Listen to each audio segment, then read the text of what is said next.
Light a campfire and everyone's a storyteller. Join us for some thought-provoking and beyond fireside chats.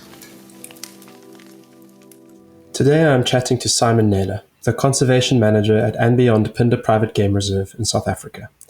Having worked at Phinda for 16 years, Simon has an incredible wealth of knowledge and expertise when it comes to conservation and reserve management. But today we will be speaking about lions, specifically about their conservation across Africa and Asia, including the conservation value of lions in smaller fenced reserves, all the different challenges that lions face across their landscapes that they inhabit, and how Simon and his team go about managing the lion population at Phinda.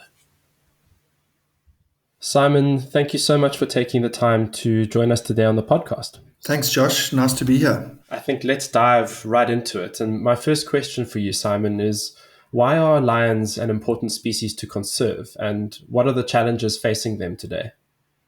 Lions are really one of the most iconic species in Africa and obviously Asia.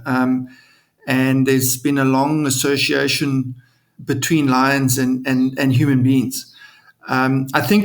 I think the most important thing is that they're a top predator, certainly in Africa and perhaps a little bit in Asia, although you have tigers there as well, which dominate the landscape. But being a top predator right at the top of the food chain, they play a really important role in managing the ecosystem and their impact on the ecosystem is substantial.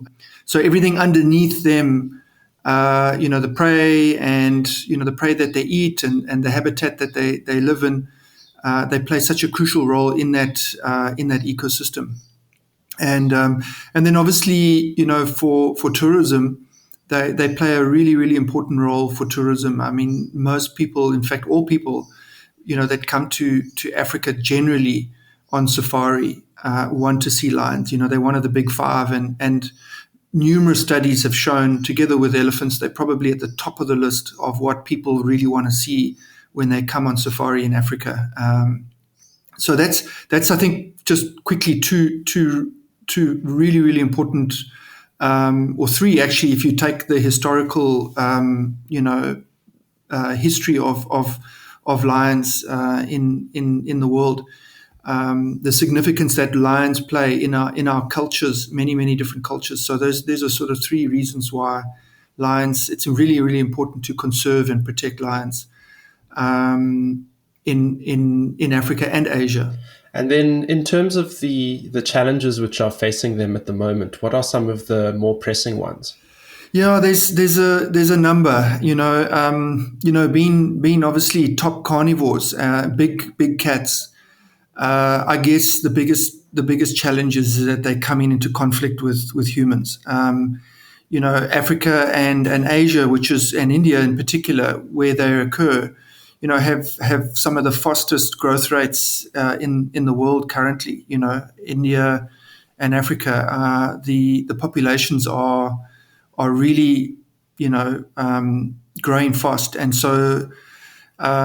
Lions need big open spaces. They need animals, their prey to eat, and people then need land to grow food and crops. And especially in India and Africa, a lot of where lions occur, you've got subsistence farming, people that still tend cattle and goats and things like that, and so they come into conflict with lions. So they really are running out of space, as humans encroach on the areas where they occur and where lions exist. And so that's really, I think, their biggest challenge. And at those places, you've also got disease. You've got diseases like canine distemper. You've got a number of different feline diseases which are transmissible into lions, and so they're having an impact on lion numbers and populations and health as well. Diseases that are transferred from dogs and cats and even cattle, things like TB, etc., tuberculosis. So that is, I would say, the main challenges that lions face in both Africa and Asia and India in particular. They really are running out of space. Another issue is lions are slowly sort of squeezed into these islands these populations of these island populations. So they're getting cut off from each other. There's no longer corridors between lion populations, and so you're having inbreeding taking place as well, which has a whole number of issues. If lions start to inbreed with each other. So yeah, just again, there's 2 or 3 sort of challenges that are facing lions in Africa and Asia today. Yeah, thanks, Simon. You've mentioned some really interesting talking points, which we'll come back to in a few seconds. But I also quickly wanted to ask you if you could address a common misconception that we hear quite often, and that is that lions are actually not endangered. Technically, no. They fall into the IUCN Red List as vulnerable, which is just one up from endangered. The IUCN have a sort of a category of from least concern, which is sort of species that are perhaps really abundant or of no conservation concern, to extinct, which is there's none left. And lions sort of fall into kind of the middle of that, which is vulnerable, which is not to say that they're not in trouble, but they're technically not endangered. The next one down from vulnerable is endangered. And, lions could very easily move into that category. Their numbers are in decline. And, this list sort of gets evaluated, or these categories get evaluated from time to time. So it's not to say that lions are not going to move into that endangered sort of category. But globally, they sit in the vulnerable category. In South Africa, which is where I'm based at Phinda Private Game Reserve, South African lions are definitely not endangered. Their numbers are doing well. So I think South Africa is maybe a different situation to the global situation where lion numbers are actually on the increase. That's the sort of the microscopic sort of view of lions. But technically they're not endangered; they're vulnerable.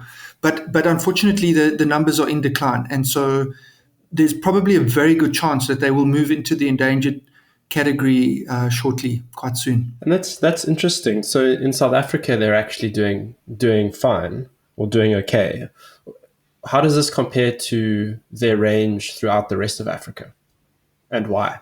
Yeah, I mean, it's very interesting, the South African lion scenario. Compared to the rest of Africa, as I said, they're actually well conserved.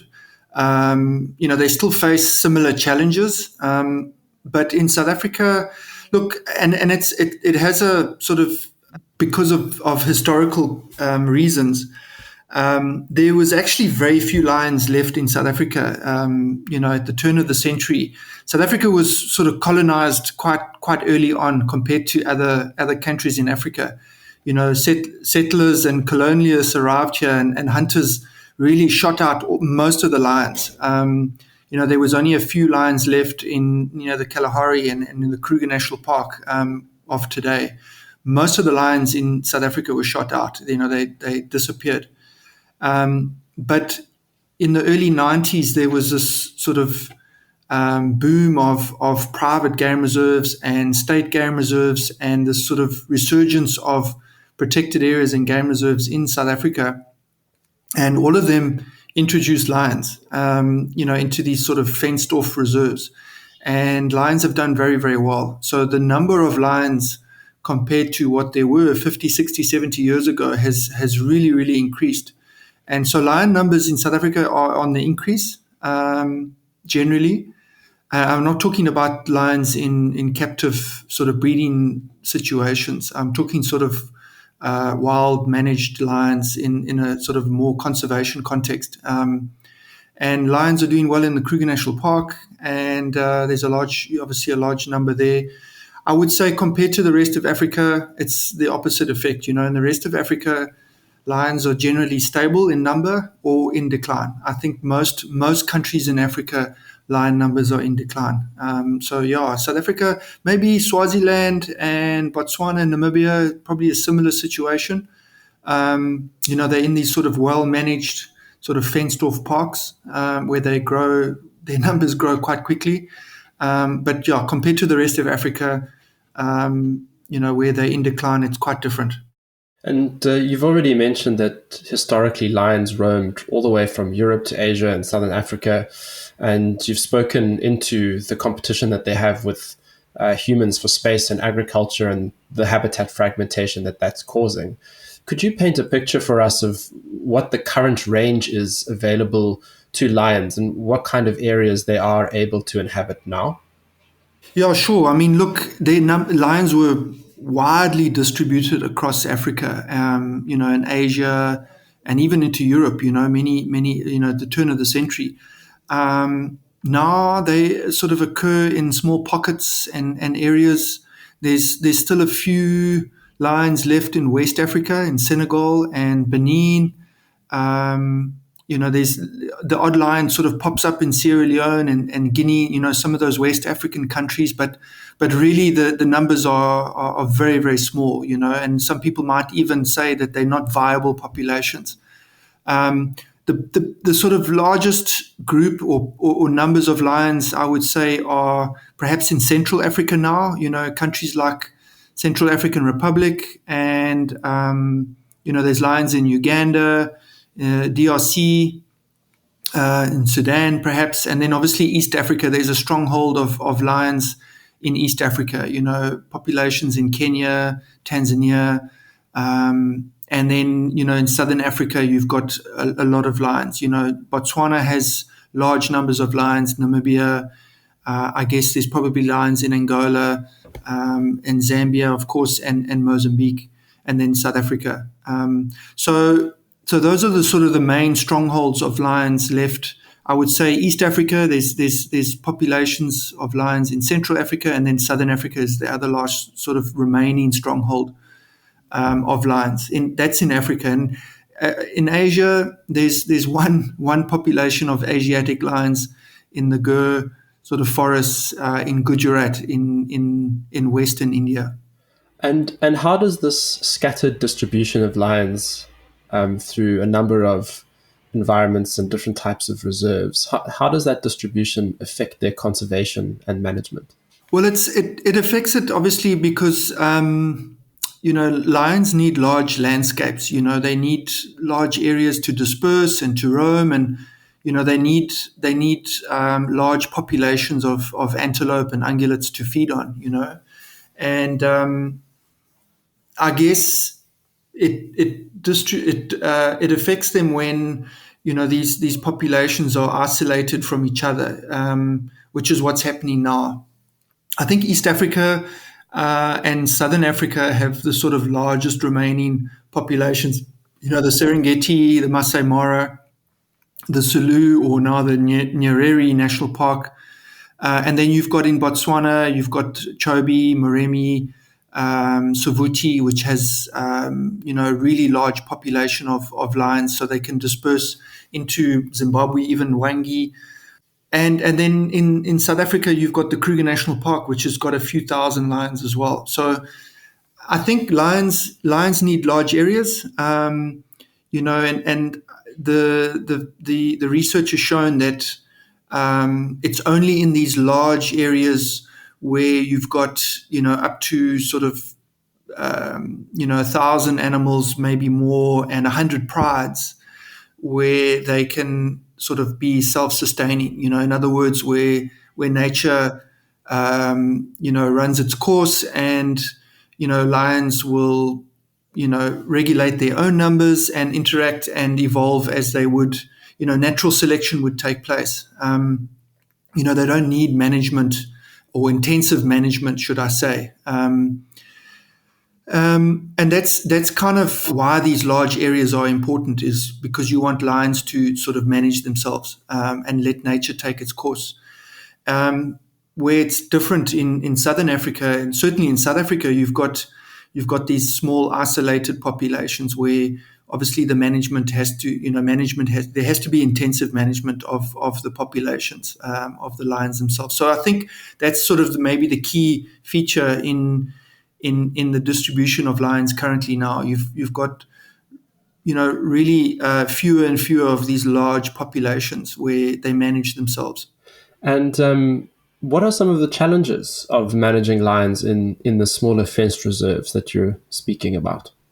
The main challenge is well, in smaller fenced reserves is this sort of tendency of lions to want to, they are really prolific breeders. If you take away some of their natural predators or competition, like spotted hyena, or if you've got low numbers of leopards, for example, or no wild dogs, they really breed prolifically. And I would say in South Africa, which has mostly a lot of these sort of island populations of lions. In South Africa, we manage a lot of the lions as a meta population. So, you don't have one population of lions. The Kruger National Park in South Africa is a sort of a self-sustaining lion population. And the Gadagadi National Park is the other one, where lions move across into Botswana, and there's a really large population of lions there. The rest of the lions in South Africa are managed or are contained within these sort of small to medium size populations, and that's areas that are about 100,000 hectares or less. So I would say the largest sort of area is like Shishuya and Falozi, which is about 100,000 hectares. They've got about 100 lions approximately. That is not self-sustaining. They're surrounded by people and agriculture, and as most of the lions in South Africa are. You go to any national or small private reserve or even national park like Marakele, for example, which has lions, they're completely surrounded by human infrastructure and agriculture. And so they deemed a small population. And so they managed within their park, but they also form part of a sort of a greater meta population. And so these smaller populations are then managed together. I would say the challenge is rapid growth rate. You put a fence around a group of lions, you give them lots of water to drink, lots of food, an abundance of food. They're going to grow quite quickly. So, lionesses can have, multiple litters in a short space of time. A lion population can double in 2 years very easily. So I would say that's probably the biggest challenge that we face, certainly in South Africa, is, in these well-protected fenced reserves is a rapid lion population growth. And that obviously has a cascading impact on, it would have a cascading impact on other predators like cheetah and wild dogs and possibly leopards and spotted hyenas. But also on the prey numbers that are there, because the prey can't disperse either. They can't migrate, they can't leave the park. And so the lions sort of tend to deplete their numbers as well. So it's kind of managing the balance of nature, if that makes sense. And that's kind of that's our biggest challenge in South Africa with these smaller sort of managed reserves of wild lions. Simon, you've spoken into how some of those larger populations are self-sustaining, and you've mentioned a few of the other things, like the fact that they're incredibly prolific breeders and they have a significant effect on prey species and other predator species. What about things like emulating sort of natural pride dynamics? What would those be in a self-sustaining system, and why is it important to emulate that in fenced reserves? Yeah, so in a big self-sustaining natural population, like in the Serengeti and the Masai Mara and Kruger National Park or the Selous or Nyerere Game Reserve, lions will will act like lions, naturally. You'll have a number of prides, and they defend a territory. And within those prides, you've got, males that dominate and look after a group of prides as well. And, for example, males, will occupy a pride for 2-3 years on average. They'll start to sort of age, and then you'll have this sort of competition from younger lions, younger males that have dispersed their natal prides, the prides that they've grown up in. They've left those prides to wander and seek their new areas. They've been kicked out of the prides by their fathers. And so they grow, and when they reach about 4 or 5 years, their natural instinct is to now sort of take over another area which has got females in it, unrelated, generally females. And so they'll need to compete against the dominant males there. So there's these sort of cycles that these lions go through. The core is the females, related females, and then these prides, these males sort of cycle through from time to time. And I guess this is nature's way of ensuring that there's no inbreeding. Males, fathers don't breed with their young daughters. So the tenure of males in a pride is normally between sort of 2 and 4 or 5 years. Sometimes you get it longer, but and that's enough time not to sort of breed with their daughters. And if it does happen, nature takes place. Nature ensures that they don't breed with their granddaughters, and that's the most important thing. So that's natural selection, and so the genetics of the lions, the populations are always healthy. You've got the fittest, strongest genes passing through the generations of lions, and that's how they survive, But these sort of things don't really take place in these smaller, isolated populations. The corridors between populations have disappeared. So male lions that disperse from their prides, or if they're kicked out of their prides by the dominant males, they really have nowhere to go. They can't move out of the pride because there's a fence. And if they go across or over the fence, they're into sort of areas where there's maybe cattle or agriculture, and they come into conflict with people. And that's actually what's taking place in many, many areas of Africa now. I mean, even the Serengeti and the Mara, lions are dispersing into the overpopulated areas, especially around the Serengeti. There's lots of Maasai and cattle, and then they're getting killed. But there's still a large enough area in the Serengeti and the Mara to be protected, and a natural sort of life can take place in the prides. But so in South Africa, we have to sort of mimic some of these processes, these natural processes that would normally take place in a lion pride or in a lion population. So we've developed techniques to move lions from one population to another. We've developed a network of lion populations. We've even formulated a sort of a forum of lion reserves, and we work together on trying to simulate and sort of initiate processes that would naturally take place. Because I think it's very, very important that, you can sort of maintain a group of lions in an area, but at some stage you're going to have to, simulate the male pride takeovers and try and simulate some of these natural processes that would normally take place in a wild sort of, these lions are wild here, but they in a sort of a larger populated lion population. It's really, really important to keep healthy genes.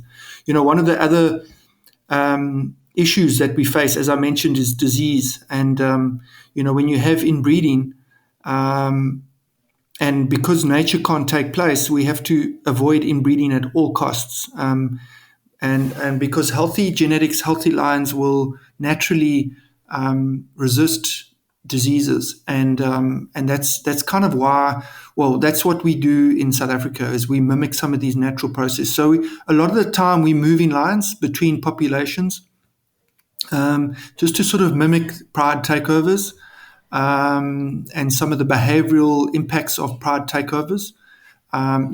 Moving of males or new males will create very cohesive prides, and that's often one of the reasons why prides are formed, is to protect cubs from new males. And so if you don't move male lions around, prides tend to sort of splinter and scatter, etc. So we don't understand everything about lions, but and that's why we've got to simulate some of these natural processes in these sort of more intensively managed populations and smaller populations. Most of the lion populations in South Africa are quite small. They're less than 50 animals or less than 100 animals. For example, at Phinda, we only have 3 or 4 prides. Maximum we've got 40, maybe 50 lions at any one time. And so that's just not enough lions to ensure that there isn't inbreeding. And so we often bring in new males into the population to bring in new, fresh genetics, new blood, and then we send our males to other populations as well. So we're basically mimicking the dispersal of males and the introduction of males, which is really, really important to ultimately to have the strongest genetics possible. That's incredibly interesting. Thanks, Simon. And so you've mentioned the relocation or translocation and moving around of male lions. I wanted to also ask about rewilding. Are there any examples where instead of just translocating males, Phinda has been able to help rewild other areas of Africa? Yeah, there is. Males is obviously the easiest. And naturally the sex that would move in a lion population. Naturally, young males of about 2 years, between 2.5 and 3 years, they would naturally emigrate. They would leave their pride and go and search for new prides or new areas, or become nomadic and wander around. So they I guess instinctively are the easiest animal to translocate and settle and move, because it's kind of in their nature. But females do move from time to time. If a pride gets too big, they'll splinter off and form a new pride. I mean, that happens a lot. But so in Africa and generally in conservation, if you've got an established sort of population, you'll tend to move the males more, young males. But there's many examples of rewilding and reestablishing of lions across Africa. I mean, there's been a huge growth and movement in rewilding. New areas being established and rewilded. Mozambique, Malawi, Rwanda, Tanzania, even in West Africa, and we've even here at Phinda is an example. We've expanded our park. When Phinda started in 1990, it was only 7,000 hectares. Which is really, really small. But we've grown to now 30,000 hectares, and so we've created new areas which have required lions. So we've actually gone and sourced females and brought females in to create and establish new prides, just because we've expanded so much and quickly. So we're also an example of that. So we've gone and sourced new females, and it's good because it's new genetics into the population. But we've assisted Rwanda in 2015. We sent lions to Akagera National Park. We've sent lions to Mozambique the year before, and over the last 30 years, we've probably translocated more than 200 lions to other parks in South Africa to establish new populations. That was the real sort of growth in private reserves and even smaller state-run reserves in the Eastern Cape and Limpopo and the Northwest and even in Northern Cape as well. And because Phinda was one of the first sort of places, or certainly the first private reserve in South Africa to reintroduce lions, we became quite an important source population of lions for other parks in South Africa, but not just in South Africa, but in Africa as well, as I've mentioned in Rwanda, which is quite groundbreaking. It was a really, really important conservation milestone, certainly for Rwanda, is the reintroduction of lions there into Akagera National Park. But yeah, so we've been involved in a lot of rewilding projects and relocation projects across the African continent. Incredible. And that statistic of over 200 lions translocated is quite an incredible one. Is it also correct that Phinda was one of the first reserves, if not the first, to reintroduce cheetah and lion into the same reserve? Private reserve, I mean. Yeah, so back in 1991, when Phinda was sort of created and the area was large enough to sustain lions, we were the first private reserve to reintroduce lions and develop techniques to introduce lions successfully. I mean, back then it wasn't something that was widely done. We sourced lions from different prides from the Kruger National Park, and we bonded females together in the boma, which was a new technique. And that was for genetic reasons. When you're starting off with a really small founder population, you want the greatest genetic diversity. So it doesn't help to go get 3 females from the same pride, because they are, very closely related. You want to take sort of females from different prides and then bond them together into one cohesive unit. And so that was done successfully here. And then also the use of, reintroduction bomas, the soft release process of bringing lions into a boma, an enclosed area, a small, like 100-meter squared area, keeping them in there for 4 to 6 weeks, letting them settle and habituate, trying to break that homing instinct that lions have, and then releasing them successfully. And that worked very, very well. Phinda was one of the first places to do that for lions. And then also just introducing lions into sort of fenced areas with communities, rural sort of communities, people around. That worked very well. The electrification of fences and the consulting of communities, and so all of that was really, really groundbreaking back in the day when Phinda started and introduced lions here. And also the intensive monitoring of lions afterwards. Dr. Luke Hunter, who obtained his PhD here, who went on to become a leading expert in lions and founding organizations like Panthera. I mean, he really intensively monitored lions post-release, which has become kind of the norm and the standard now, when lions are introduced. So all of those techniques, the radio collars of lions, etc., happened and started here at Phinda. So yeah, I mean, we're very proud of that, and I guess since then, we've been at the forefront of management of lions, certainly in smaller private reserves or smaller reserves in South Africa, and developing the techniques to manage lions in small reserves. I mean, it's not an exact science, and so because you have to manage them intensively, you have to learn a lot of new techniques and do things that are fairly groundbreaking. And I was originally going to ask you, so some people will hear you speak about natural populations or self-sustaining populations, and then all of the smaller populations around Africa and indeed South Africa that are managed in smaller reserves. And they might think, if you have to so intensely manage the lions, why have lions at all? Well, it's a very good question. I think certainly from a conservation point of view, 40 lions at Phinda really on its own plays no conservation significance.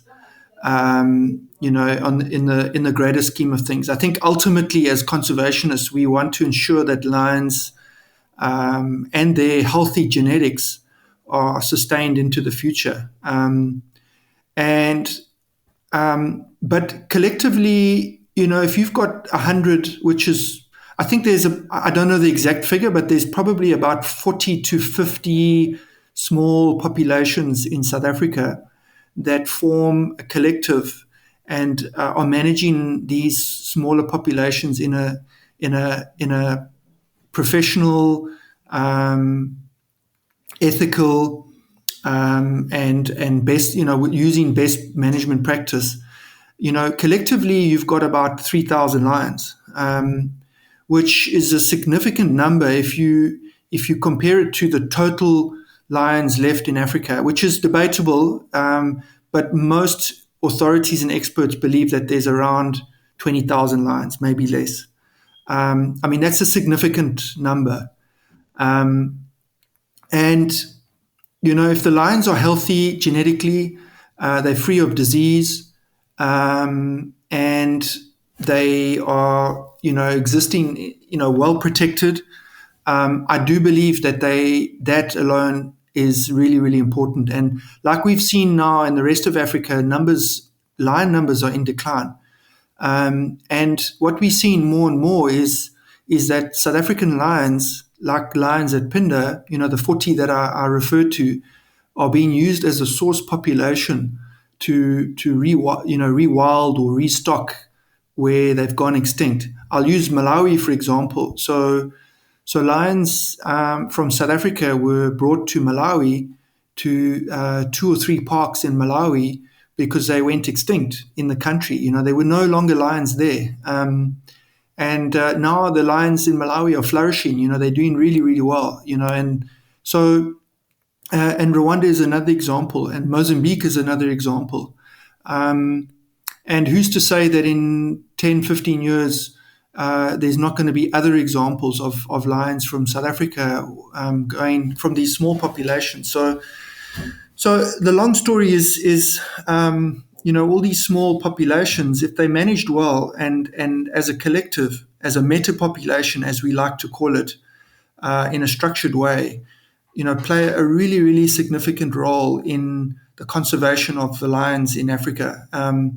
And only because lion numbers are really in decline across Africa. We say that there's 20,000, but we can't be sure. Lions are getting killed everywhere. And there might be as low as 15,000. But, and that trajectory seems to be going down all the time. So the 3,000 lions that we find, in these small reserves like Phinda, in years to come, will play a significant role in the conservation of lions in Africa. And I think we need to be very clear that we don't there's a distinction between the lions that we have in these small reserves, these private reserves, to the lions that you find in captivity. In South Africa, we have about 7 to possibly 9 or 10,000 lions in captivity that are bred either for hunting or for the lion bone trade. And we have to distinguish ourselves from that. Those animals play no conservation role in the conservation of lions in Africa. They bred purely for those purposes, and they sort of in small cages or enclosures. We are talking about lions that are free roaming. They're self-sustaining. They hunt for themselves. They're just in small numbers in fenced reserves, basically. And obviously they managed, but not in the same way as those captive animals. And Simon, my last question for you, that was a brilliant answer. Thank you. My last question for you today is, what is the future for lions on the African continent? You've spoken into it a little bit already, but given everything that's happening in conservation and the reestablishment of wild areas, what do you think the future is for lions on the African continent? Yeah, we always want to be hopeful. And I think we must be, there's still a lot of hope. And as conservationists, I think conservationists are probably the most hopeful people on earth. We have to be positive. And there's a lot of organizations out there, namely Panthera, namely the Lion Recovery Fund, African Parks, and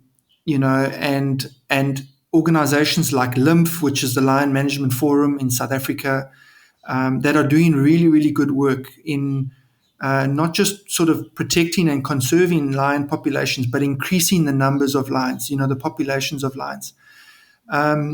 There's also a lot of good organizations that are sort of dealing with the conflict between human beings and lions, in these places like Serengeti and Masai Mara. There's a lot of good NGOs in the Ngorongoro Crater, for example, as well, that are well supported.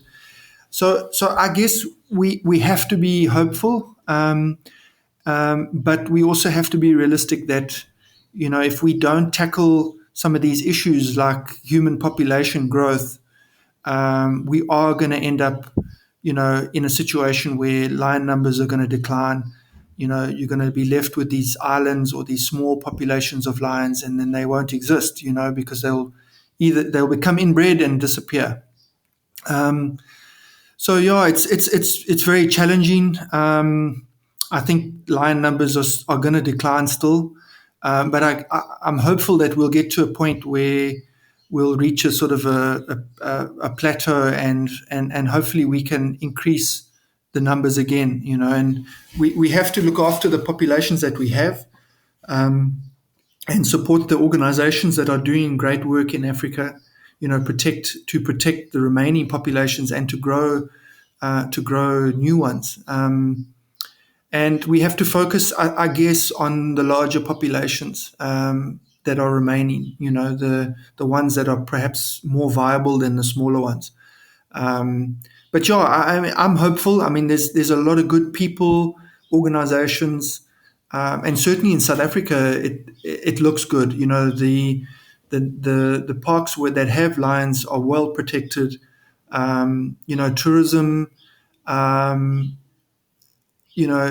Tourism, because lions have such a high tourism value, I'm very hopeful that will play a role in ensuring that where there are lions and good tourism, they will be protected because they have value. I think we just have to manage the conflict in such a way that, people's livelihoods are not, affected too much, or they are compensated in the conflict. But I think we also have to be realistic that if we don't manage and if we can't reduce human growth rate, we are going to sit with issues and lions in decline. But yeah, I think I'm very hopeful that lions will sort of persist into the future, and